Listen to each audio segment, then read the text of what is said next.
Welcome to 10 Pounds, 10 Times. This is a series on the Irresistible You podcast where I document my journey to lose 100 pounds in 10-pound increments.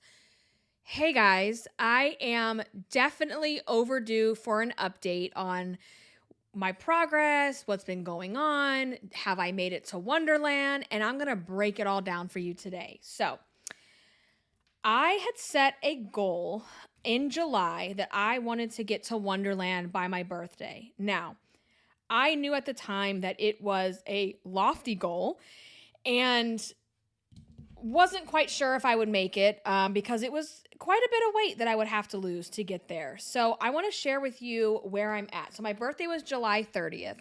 Today is August 9th as I'm recording this.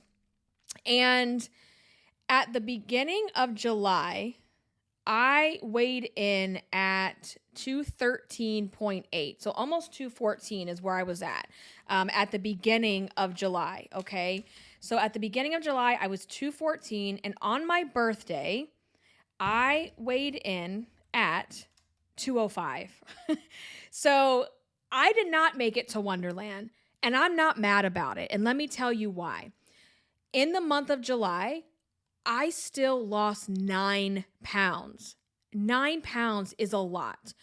And I breached another decade. So I went from the 210s and I'm now in the 200s. And I'm very happy and very proud of that. So, to have gotten to 199 would have been an almost 15-pound weight loss in a month. And I knew that was probably not in the cards. But I firmly believe in, the saying, like, shoot for the moon, and even if you shoot for the moon and you don't get there, you still land in the stars. That I think that's the saying.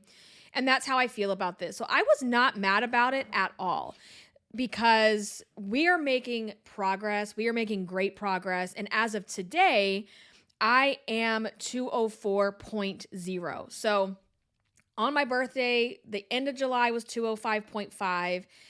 Last week again was 205.5. So my body is like, we're going to hang out here for a little while. And I have told y'all that is a trend that I keep seeing in my weight loss journey is that I lose like a good chunk of weight, let's say like 8 to 10-ish pounds, 12 pounds.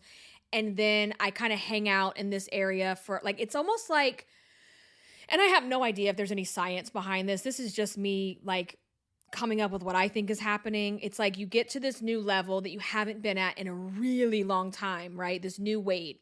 And it's like your body kind of gets adjusted to being there. And now to drop more weight, your body doesn't need you need less food, right? You're going to need to eat less to get there. And your body's kind of like making these little adjustments to drop the weight. So I was 205 for 2 weeks in a row. But I'm not mad at that because when we went out of town for my birthday, we went to Medieval Times. I shared about that in one of the other episodes and it was on my Instagram. But any birthday celebration, I feel like a lot of times you come back and the scale is up or you're swollen or whatever. And I got my ass on that scale that night. Like the day we got home around 6, 7 o'clock at night. And I got on the scale that night because I wanted to see where I was at.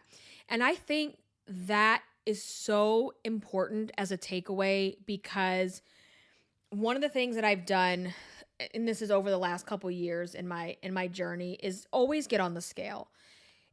What I would do in the past is avoid the scale because I created a story in my mind that, oh, don't get on the scale because you're going to be so disappointed. You gained weight on that trip, or you're retaining water, or you put on pounds.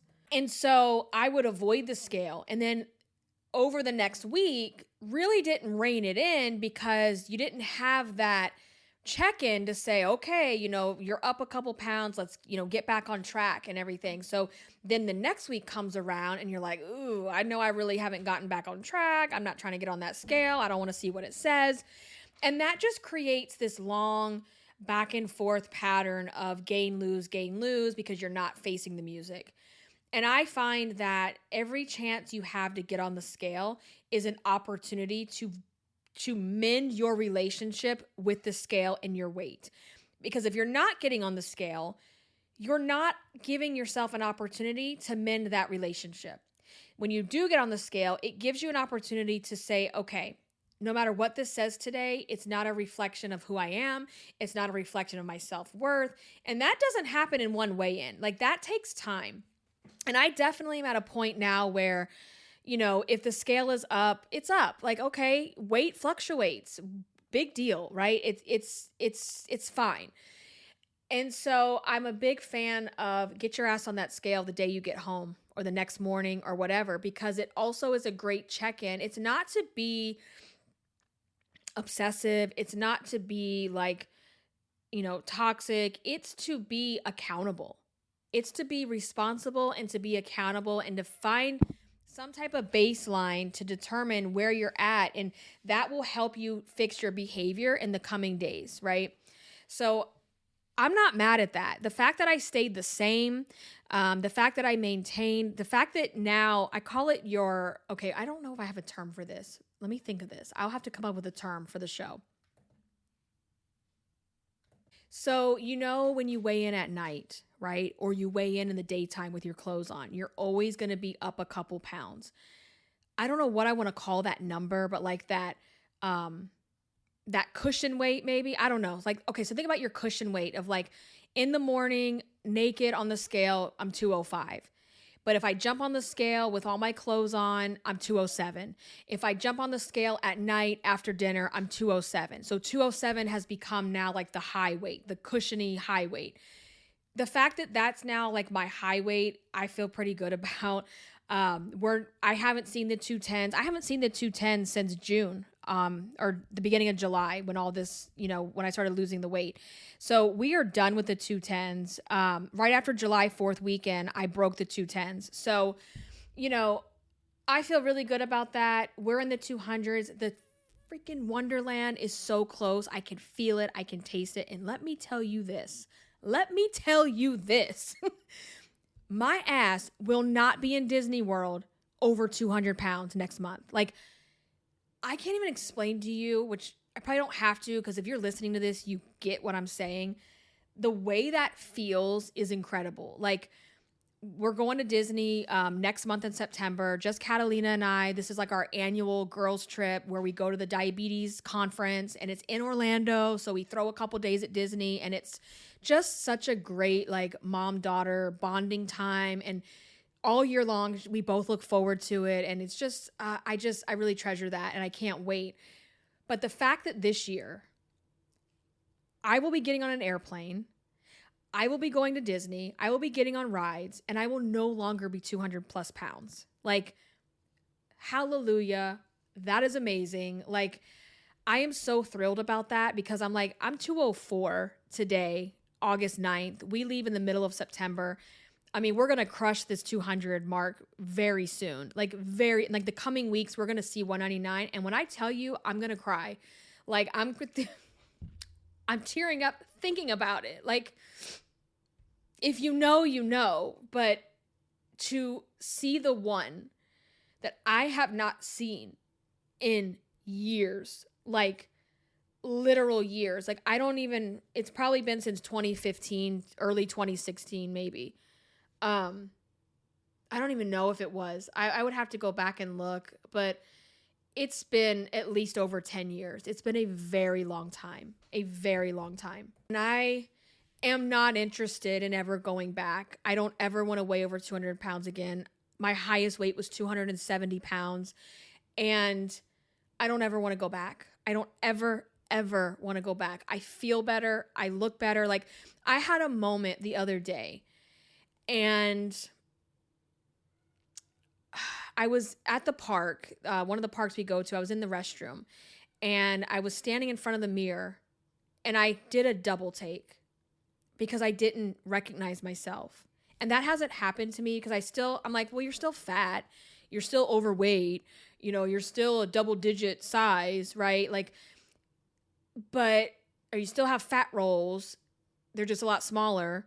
But I looked in the mirror and I kind of did a double take because I didn't recognize myself, because my house that I live in now, I don't have a ton of full length mirrors. Where my other house, there was a bunch. So I don't always see myself in that mirror like that. And it was shocking, like in the best way possible.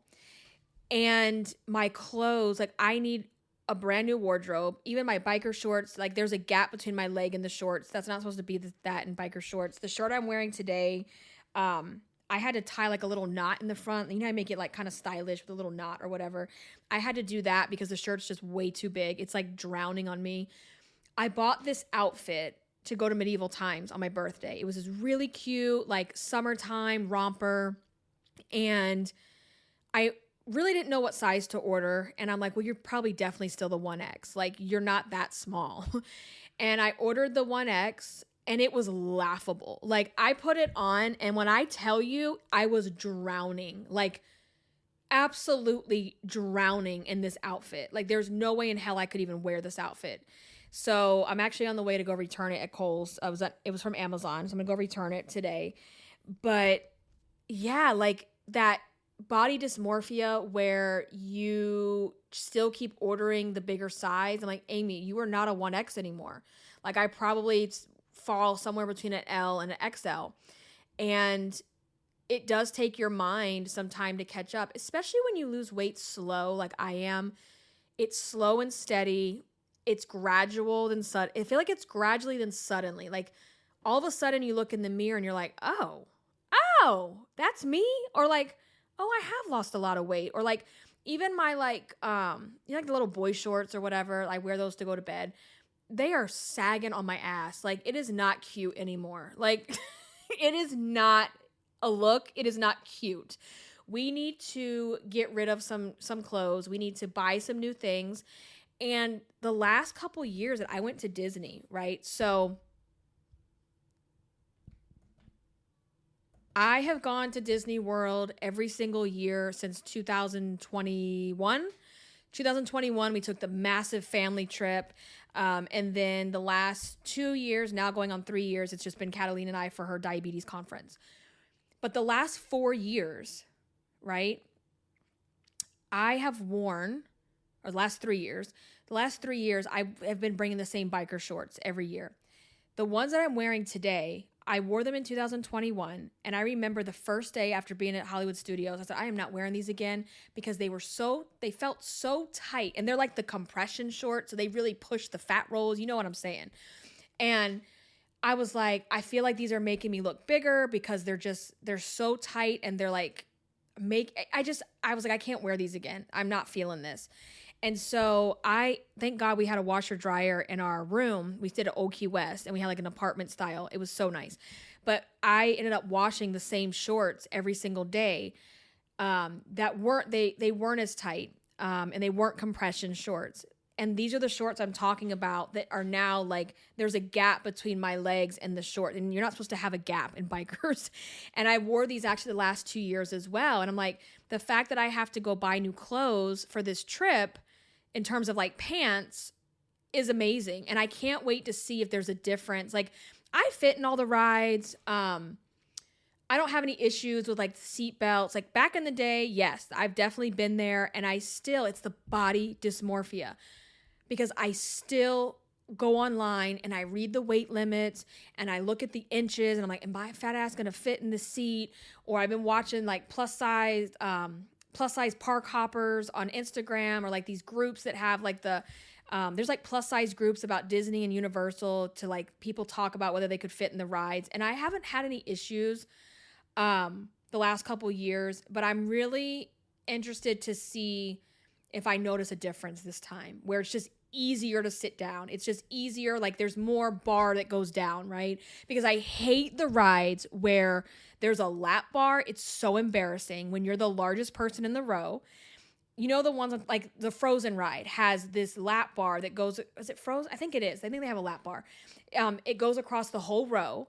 And if you're the largest person in a row, it only goes down as far as your big ass thighs and hips, right? And so when you're with children, like Kat and I were on, oh my God, what is the one? Big Thunder Railway at Magic Kingdom. And we love that ride, but it's a 2-person seat and it's a shared bar. Well, she's tiny, right? And I remember we went down one hill and I saw her face and I like grabbed her and was like holding her in the seat because she was starting to slide down. I'm like, oh my God, like, this is a problem. So I really like the rides where it's a two-person and each person has their own bar. I think that makes so much more sense because even if you're not overweight, there's always going to be a big gap between your child and you, right? That's just how it's going to be. So I am very curious to see if the seats feel better, if it's easier to get around. And, I've been in a place where I still get excited on the airplane when I have the gap. I mean, the extra sash on the seatbelt, like that is still like to this day, that never gets old to me. Being able to cross my legs in the seat, I just remember being so big that just wasn't happening. And I was probably borderline almost needed to have a seat extender because I couldn't even have any space to pull the belt. So I feel really good about things. Things are progressing down. And Wonderland is just like teasing me at this point. Like, I feel like my body's going to hang on to these last 4 pounds like as long as it can before it lets go. But I'm just excited about where this goes from here. And I really want to start working out. I want to tone. I want to get my muscle mass back. And because things have changed, like losing weight 15 years ago versus today, I would lose weight 15 years ago and still be like firm, right? Like have muscle, be like firm, you know what I'm saying? And I've noticed now, like I just turned 43, skin is different, okay? And I don't like it. It's different, and you've got to tone, you've got to build your bones and your muscle because things are only going to go down from here, y'all. So I really want to get back into working out and lifting and doing like something to help with that. Anyway, I wanted to get on here and share that with you guys and tell you where I'm at. I know this series has been super inconsistent. I'm not going to make any promises. It's challenging enough sometimes to get one episode out a week. So we'll see where things go. Maybe I'll check in with you next week because this is getting really close to not the finish line, but this is my first finish line. This is like the first big checkpoint in this journey, and to finally break 200 and say that I've lost 70 pounds, that's huge. And knowing that when I get there, I only have 3 more decades to go, maybe more, right? I don't know. We're going to see where things land when I get to 170. And if I'm happy there and if I look good and I think I look good, then we're not going to go any further. There's no need to if you're feeling good and you're healthy. So thank you for listening. Catch me over on Instagram at Irresistible Icing, and I will see you in the next one. Bye, guys.